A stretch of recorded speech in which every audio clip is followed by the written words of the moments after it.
En el corazón del Imperio Otomano, entre los muros húmedos y fríos de Topkapi, se susurraba una historia que parecía imposible. Una esclava griega de apenas 15 años, arrancada de una isla lejana del Egeo, logró doblegar no solo el cuerpo de un hombre, sino la tradición más férrea de 6 siglos. Convirtió a un sultán en monógamo. En un sistema donde la virilidad imperial se medía en concubinas y herederos, la idea de que un soberano abandonara a 300 mujeres por una sola se percibía como un sacrilegio político. Y, sin embargo, ocurrió. La figura de Ahmed I, recién coronado y marcado por la sangre de su hermano ejecutado, era la de un adolescente herido vestido con seda y oro. Su reinado comenzó con el trauma de la muerte y el eco de gritos nocturnos. En medio de ese vacío psicológico, irrumpió Anastasia, más tarde llamada Kösem, con una inteligencia peligrosa, un instinto de cazadora y un dominio de la mente que hizo que los cortesanos se persignaran y los embajadores escribieran informes sobre brujería. Lo que sucedió en su primera noche juntos no fue pasión ingenua, sino un ritual calculado de control. Los documentos venecianos de 1612 hablan de una transformación que parecía sobrenatural. Un joven tembloroso convertido en prisionero voluntario de una mirada, de una voz, de una ausencia medida. Era la paradoja de la debilidad disfrazada de amor, de la dependencia envuelta en ternura. Allí donde otras mujeres ofrecían placer, ella ofrecía refugio emocional, y en ese intercambio radicaba el verdadero veneno. Preguntémonos, ¿qué es más poderoso, la espada que amenaza o la palabra que calma? En un imperio edificado sobre la violencia, el control de Kösem fue silencioso, íntimo, casi invisible. Mientras los cronistas describían ejércitos y tratados, en la penumbra de una cámara privada se estaba gestando una revolución que sacudiría la estructura patriarcal otomana.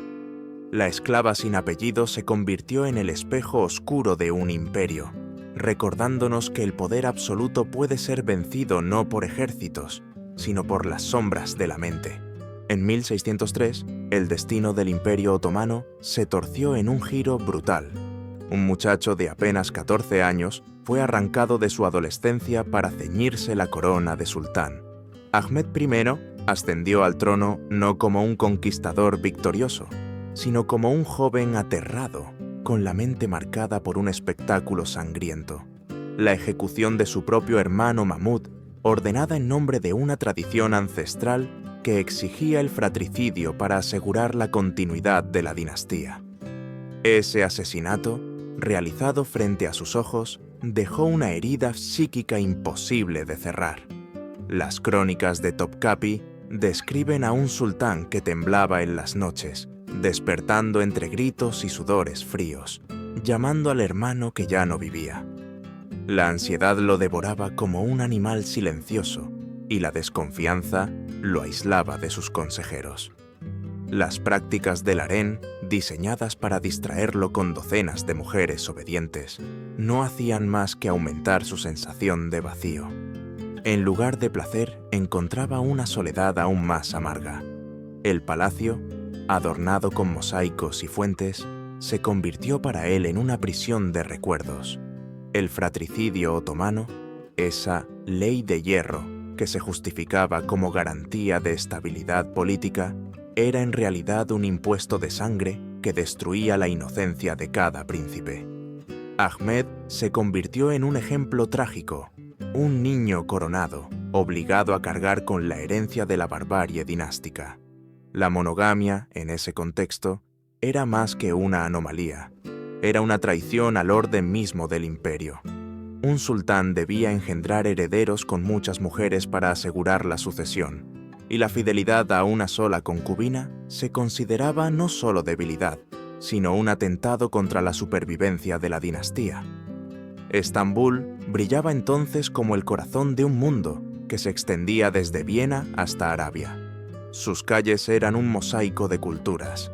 comerciantes venecianos, predicadores sufíes, soldados genízaros, diplomáticos europeos que vigilaban cada gesto del joven monarca.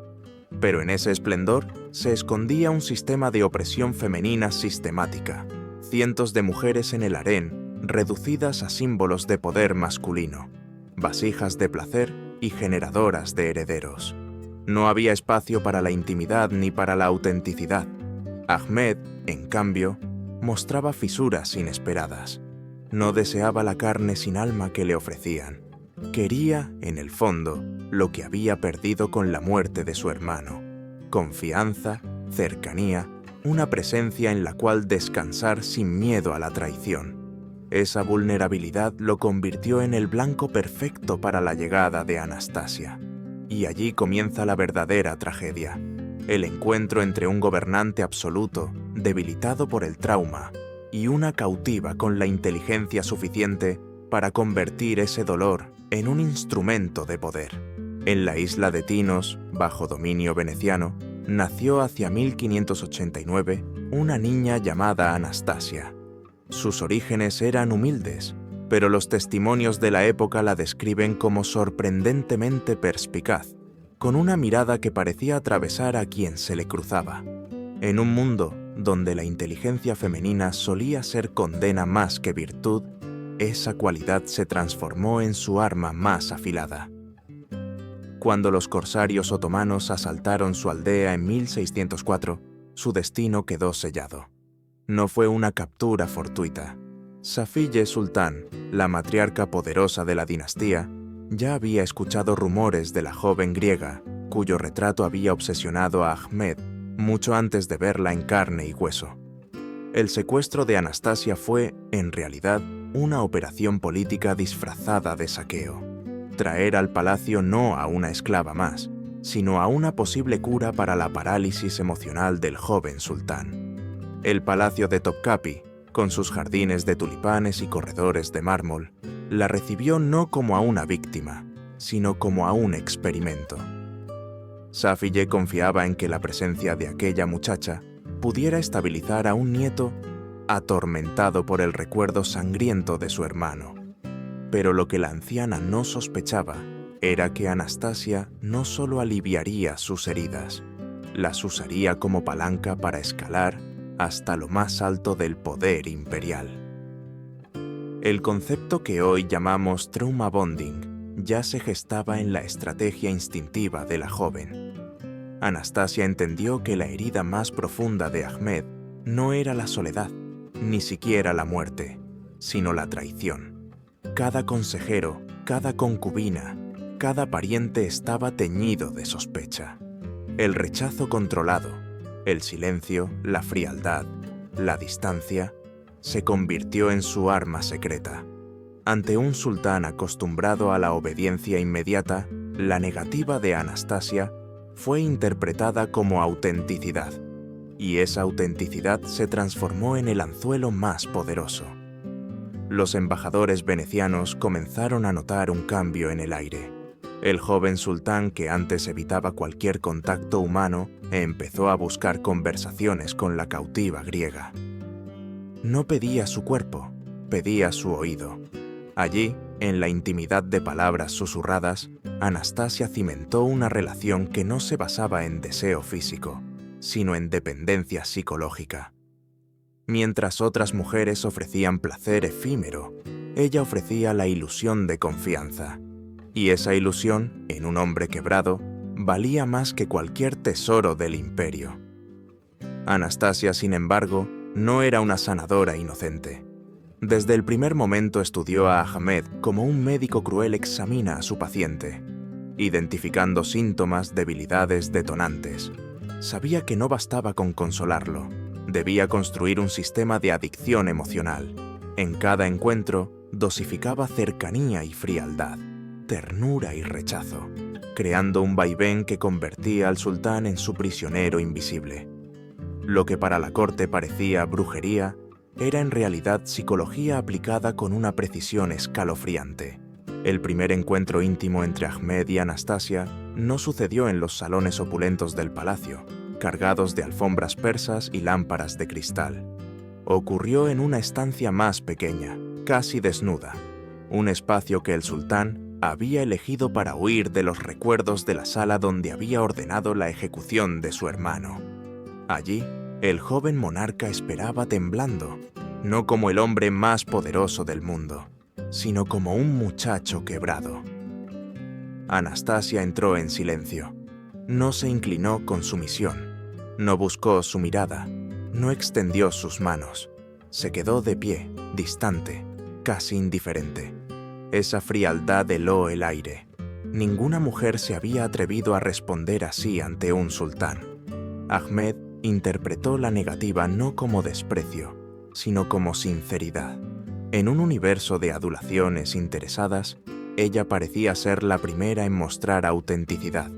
Y fue ese contraste lo que sembró el germen de la obsesión. Durante semanas repitió la estrategia. Ahmed la convocaba y ella respondía con prudente lejanía. No ofrecía su cuerpo, ofrecía conversación. Escuchaba sus miedos nocturnos, su paranoia hacia consejeros, su insomnio. Con cada palabra, lo envolvía en un ritual íntimo que poco tenía de sensualidad y mucho de control. Simon Contarini, embajador veneciano, anotó que el cambio era visible. El joven gobernante, antes agresivo y paranoico, se calmaba al hablar con la griega. Sus ataques de ansiedad disminuían, sus juicios políticos parecían más claros. Anastasia se había vuelto indispensable. El clímax llegó en febrero de 1605. Tras 3 meses de manipulación estratégica, Anastasia jugó su carta más audaz. Le confesó sus supuestos sentimientos, pero impuso una condición. Solo se entregaría si él le juraba fidelidad absoluta. Era una revolución dentro del harén, una esclava dictando términos al soberano del Islam. Ahmed, hundido en su dependencia emocional, aceptó sin vacilar. Juró por Alá y por las tumbas de sus ancestros que no se acercaría a ninguna otra mujer mientras ella estuviera a su lado. Aquel juramento quebró 6 siglos de tradición otomana.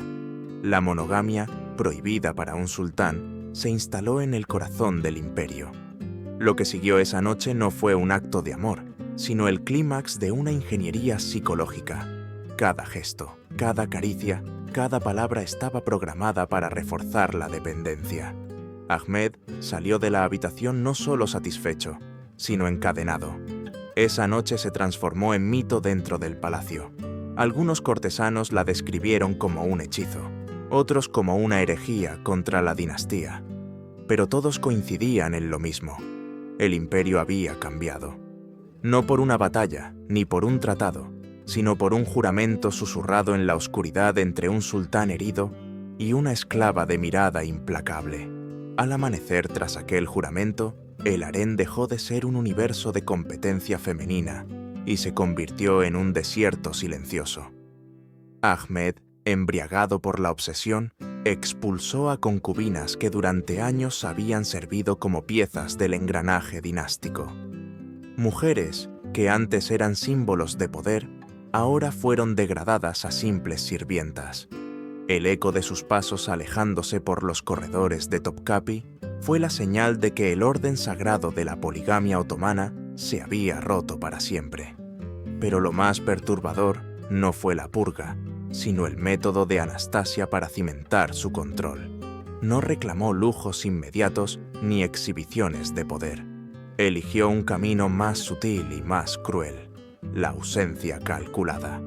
Durante días desaparecía de los aposentos del sultán, encerrándose en sus propias cámaras, negando acceso incluso al hombre más poderoso de la tierra. Ahmed, reducido a un adolescente enamorado, deambulaba frente a su puerta, implorando una mirada, un gesto, una palabra. Los embajadores venecianos anotaron escenas que parecían grotescas. El sultán interrumpiendo reuniones de Estado porque su mente estaba atrapada en la sombra de una cautiva que se negaba a recibirlo. Las decisiones militares, los tratados, los tributos, todo quedaba eclipsado por la ansiedad de recuperar su presencia. La monarquía más temida del mundo, se tambaleaba bajo el peso de una obsesión privada. Las cartas descubiertas en 1987 en los archivos venecianos revelan el verdadero alcance de la manipulación. En una de ellas, Anastasia confiesa a su hermana en Grecia: «Es como un animal herido. Cuanto más dolor siente, más desesperadamente busca consuelo en mí. Le doy lo suficiente para mantenerlo vivo, pero nunca lo bastante para curarlo». Estas palabras son un testimonio escalofriante de una estrategia psicológica que convertía el amor en cautiverio. Lo que en apariencia era ternura, en realidad era gaslighting avant la lettre. Anastasia torcía la percepción del sultán hasta hacerle dudar de sí mismo. Sus silencios eran interpretados como pruebas de autenticidad, sus negativas como señales de integridad. Ahmed comenzó a aceptar su versión de la realidad como la única verdadera, perdiendo así el control de su propio juicio. La intimidad se transformó en prisión emocional. El harén, antes escenario de rivalidades carnales, se convirtió en el laboratorio de un experimento mental.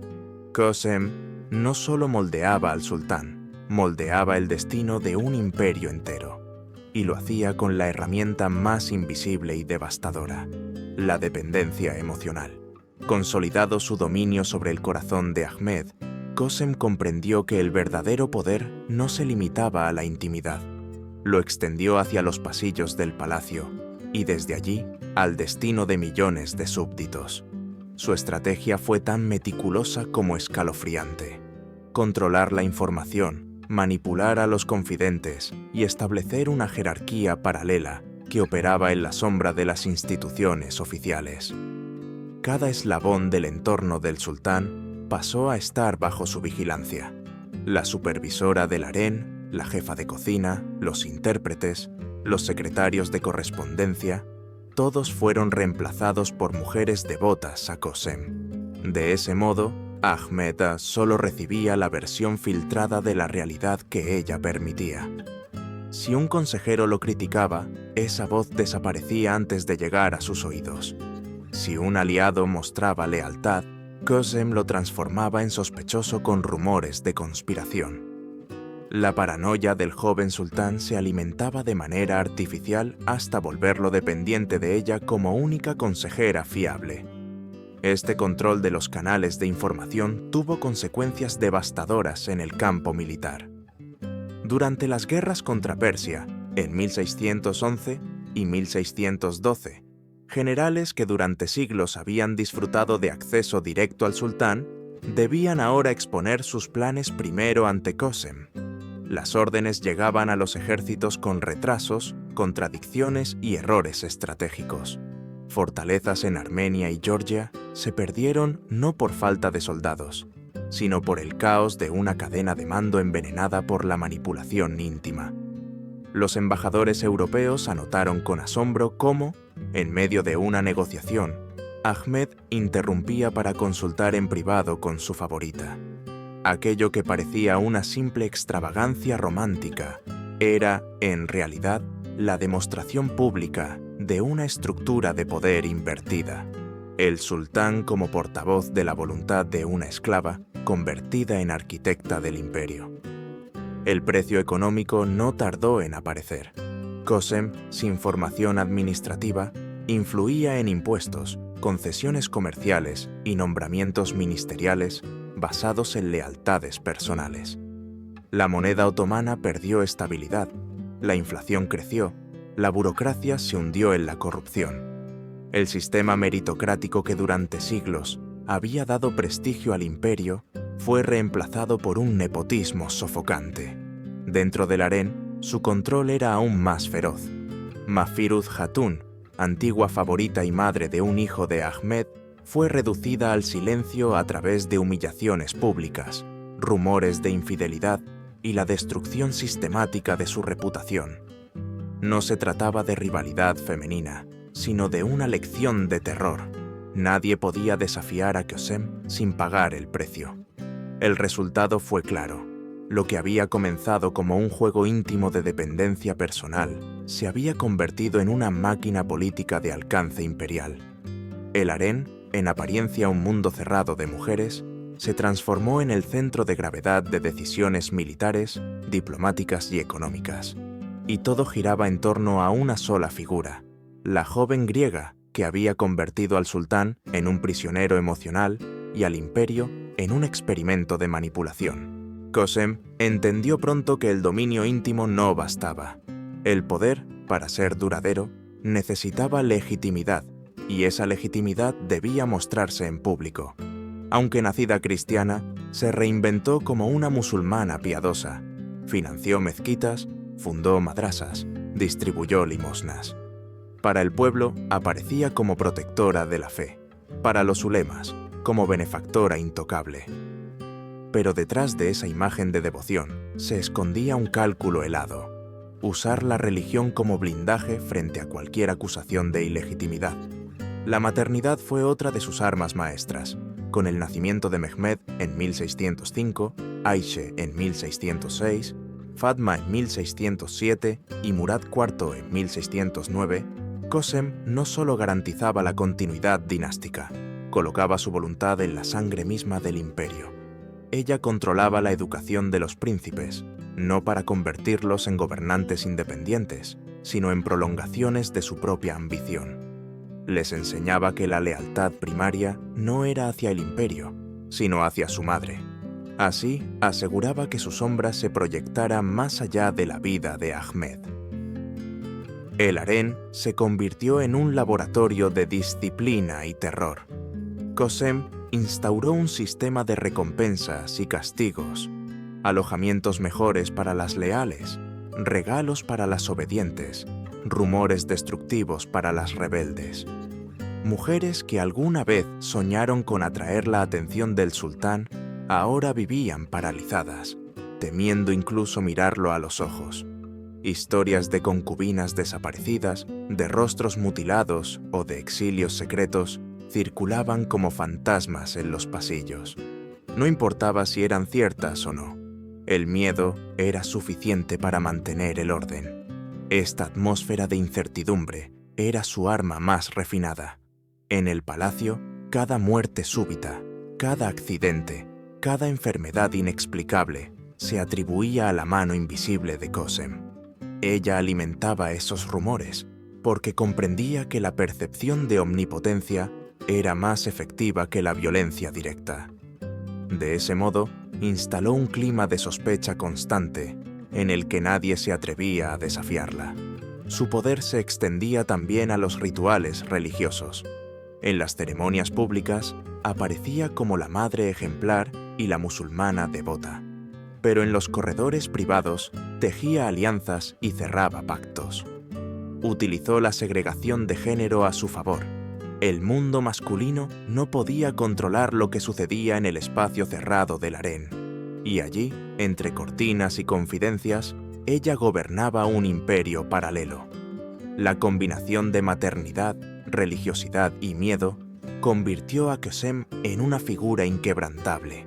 No era solo la favorita de un sultán debilitado, era la arquitecta de un sistema que utilizaba las emociones más profundas: amor, fe, pánico, como engranajes de un poder absoluto. En un imperio construido sobre la fuerza militar, ella demostró que la manipulación psicológica podía ser aún más devastadora que la espada. Los últimos años de Ahmed I fueron un descenso lento hacia la ruina física y mental. Los médicos del palacio describieron síntomas de un hombre agotado por la presión psicológica: insomnio crónico, problemas digestivos derivados del estrés y episodios de melancolía que lo dejaban paralizado durante días. El sultán, que alguna vez había mostrado destellos de talento político, terminó convertido en un espectro nervioso, incapaz de gobernar sin la presencia constante de Kösem. En noviembre de 1617, a los 27 años, Ahmed murió. No lo derrotó un enemigo externo ni una batalla perdida, sino la corrosión invisible de una relación que lo había convertido en prisionero de su propia dependencia. Con su muerte, dejó tras de sí un imperio tambaleante, la economía desmoronada por la corrupción y el nepotismo, el ejército desmoralizado tras derrotas humillantes, la justicia corrompida por intrigas palaciegas y una dinastía debilitada por la escasez de herederos. El golpe más brutal fue la crisis sucesoria. Mientras sus predecesores habían asegurado decenas de príncipes para mantener la continuidad, Ahmed había engendrado solo a los hijos de Qasem. El imperio, acostumbrado a la abundancia de herederos, se encontró de pronto vulnerable, con un linaje tambaleante que generó tensiones y conspiraciones en cada rincón de la corte. Los genízaros, los ulemas y los gobernadores provinciales empezaron a cuestionar la estabilidad del trono. La ejecución de Mahmud Pasha en 1614 había sido ya un presagio de la descomposición. Un gran visir respetado, eliminado por atreverse a criticar la intromisión de Qasem en los asuntos de Estado. Su muerte no solo debilitó la capacidad administrativa del imperio, sino que envió un mensaje aterrador. Oponerse a ella era equivalente a una sentencia de muerte. A ojos de Europa, aquel episodio reveló un imperio gobernado no por la razón de Estado, sino por los caprichos de una mujer en la sombra. Y sin embargo, la historia de Qasem no terminó con la muerte de su rehén emocional. Al contrario, su poder mutó. Como madre de futuros sultanes y abuela de aspirantes al trono, extendió su influencia durante 4 décadas más.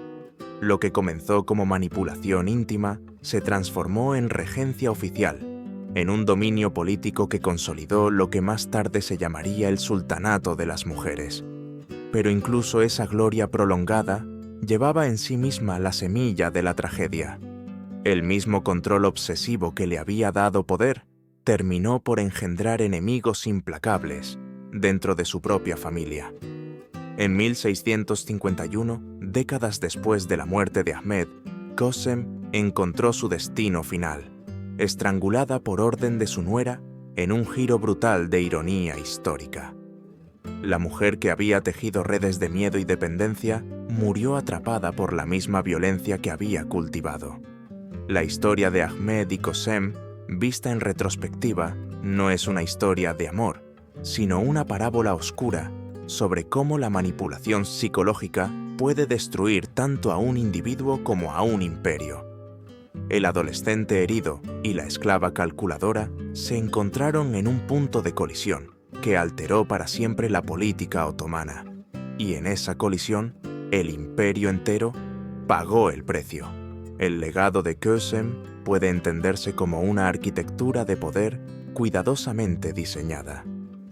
10 pilares sostuvieron su dominio, cada uno tan invisible como letal. El primero fue la explotación de traumas masculinos. Comprendió que un hombre herido buscaba consuelo desesperadamente y convirtió ese consuelo en grilletes emocionales. El segundo, el control de la información. Ahmed solo recibía lo que ella quería que supiera, un filtro constante que moldeaba su percepción de la realidad.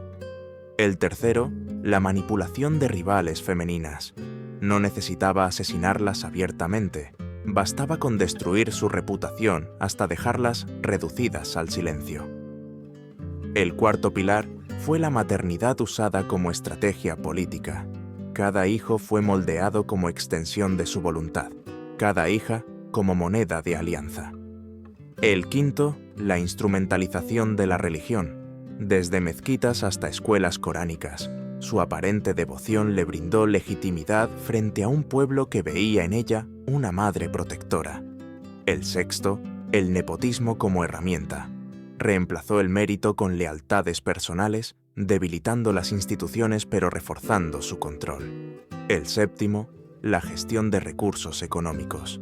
Sobornos, regalos, redes comerciales privadas que le permitieron independencia financiera frente al propio Estado. El octavo pilar fue el miedo. Rumores de muertes misteriosas y accidentes inexplicables creaban una atmósfera en la que cualquier desgracia podía interpretarse como su venganza. El noveno, el uso de roles de género. Se disfrazaba de esposa fiel y madre amorosa para que sus enemigos la subestimaran, solo para atacar desde la sombra. El décimo, y quizás el más devastador, fue la creación de dependencias emocionales, no solo en Ahmed, sino en todos los que la rodeaban. Solitarios, inseguros, ambiciosos. Cada uno recibía de ella justo lo que necesitaba para convertirse en rehén de su favor. Estos métodos no fueron simplemente tácticas palaciegas, constituyeron un modelo que transformó el Imperio Otomano durante décadas. El llamado Sultanato de las Mujeres nació de estas estrategias y alteró para siempre la relación entre el poder masculino oficial y la autoridad femenina en las sombras. Lo que parecía un mundo privado del harén se convirtió en un centro de decisiones políticas que condicionó guerras, tratados y economías. Pero más allá de la historia, su lección resuena con fuerza en la modernidad. Las técnicas de Qasem son reconocibles hoy en dinámicas de abuso psicológico, en líderes que manipulan la información para mantener la obediencia, en relaciones tóxicas donde el amor se convierte en dependencia. La diferencia es que en el siglo XVII, esas estrategias moldearon el destino de millones de personas y precipitaron el declive de un imperio. La pregunta final es incómoda. ¿Dónde está la línea que separa la inteligencia estratégica del crimen moral? Qasem demostró el potencial revolucionario de la mente femenina en un sistema patriarcal, pero también el precio devastador de usar ese potencial sin freno ético. Su historia es advertencia y fascinación al mismo tiempo. Un recordatorio de que, a menudo, el poder más temible no se ejerce con espadas ni ejércitos, sino con las cadenas invisibles del corazón y de la mente.